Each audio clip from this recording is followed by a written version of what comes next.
This is my car. It's a Mark 1 SEAT Leon Cupra R. I'm going to be using this channel as a vlog for maintenance and upgrades that I do to the car.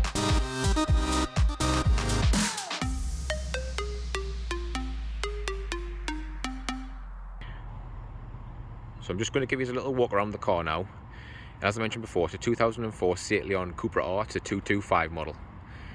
And as you can see, looking on the outside, it's completely standard and original. There's no modifications, no silly body kits or anything like that.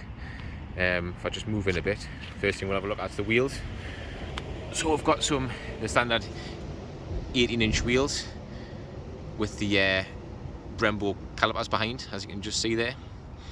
If I have a little look up, we'll have a look at the wheel arches, because this car is based on the Mark IV Golf platform and they're notorious for rotten wings. The piece of foam inside the ring basically gets wet and rots the wing from the inside out, but this car is really clean for its age. It's got 83,000 miles on, but the outside of the car is brilliant for its age, 17-year-old. And as you can see, there's no rust or anything on there. Just head back out a bit. So the Cupra R comes with a body kit on it. As you can see there, we've got the side skirts and we've got front and rear bumpers, which are quite deep, and the front bumper actually has a splitter on as well, front splitter there on the bottom, which it was a very common modification years ago for this splitter to be put on all sorts of different cars. They do get lost quite easily because the car is quite low at the front, but this one's still got the splitter on. So if we head down the side, this car's finished in the flash red, which is a really nice colour. This one's really shiny.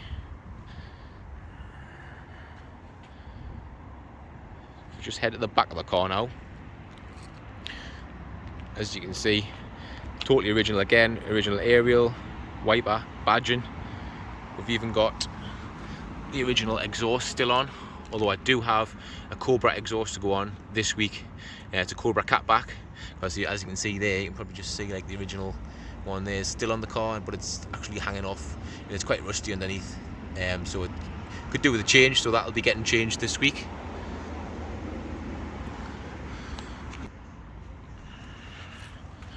We'll head around this side of the car now. Again, nice and clean down this side. Little wheel arches, all nice and straight.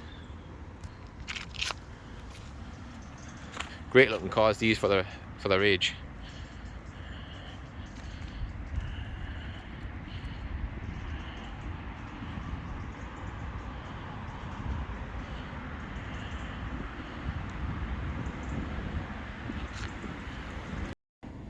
So if I have a look inside the boot, which will open by using the badge here, which is a nice touch, nice and concealed. And then if we look inside, see we've got the standard parcel shelf. We've got split fold rear seat.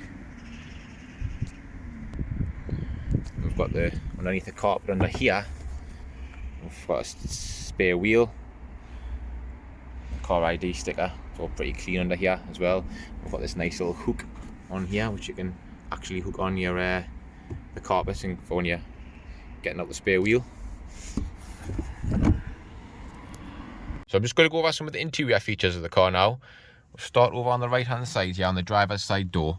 So we've got the driver's control panel here. We've got the 4 electric windows, and we've got the central locking switch for unlock and lock, and then we've got the mirror control there as well, which is obviously your left and right mirrors. Plus as well, the car does have folding electric mirrors, which is quite handy.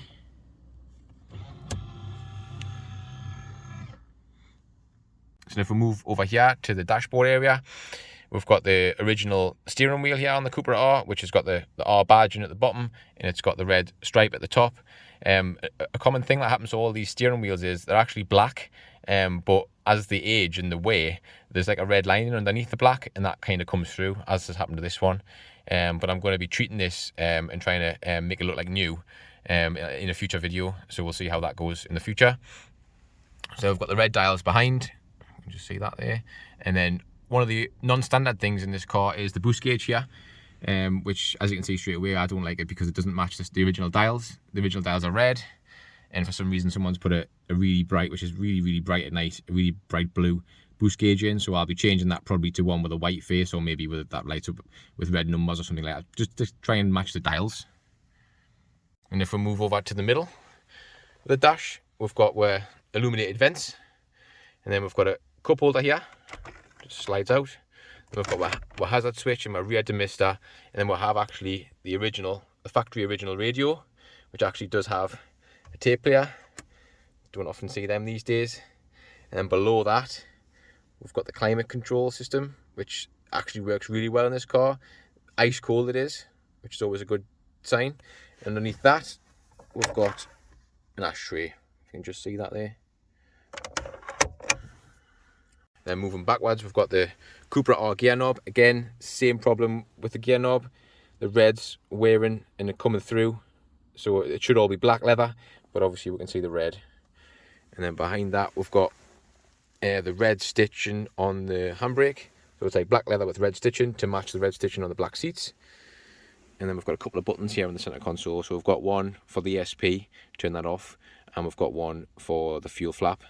So the fuel flap's lockable, but not unlike modern cars, you can normally press the fuel cap in and it'll pop out, but this actually has a button to release it.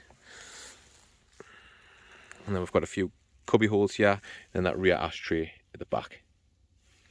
As we move over to the passenger side, we've got the passenger side airbag, glove box, and underneath that we've got a little shelf. Glove box is lockable, and inside we haven't got much space at all because we've got a 6 CD changer in there. So the car does have a CD player in there, but it's just in the glove box. But who uses CDs these days anyway? We just look up here. As we look up, we've got the black pillars and the black roof lining, which is another feature of the Cupra R. Inside the rear of the car, some nice comfy seats there. It's all looking nice and original. You get pockets on the back of the seats for storage magazines or whatnot, and there's actually like a little ashtray in the middle there.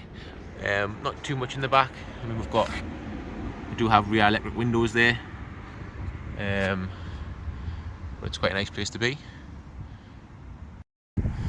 Then under the bonnet, which you can see is pretty standard under here, apart from we've got some upgraded hoses. We've got a forge one there, another forge one, and then we've got like a red one at the back there. And I think this oversized tip here is a Samco hose.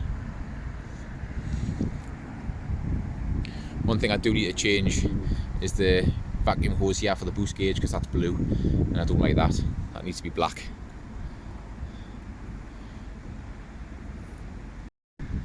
But apart from them few little additions, it's quite nice and tidy under here. Nice and clean.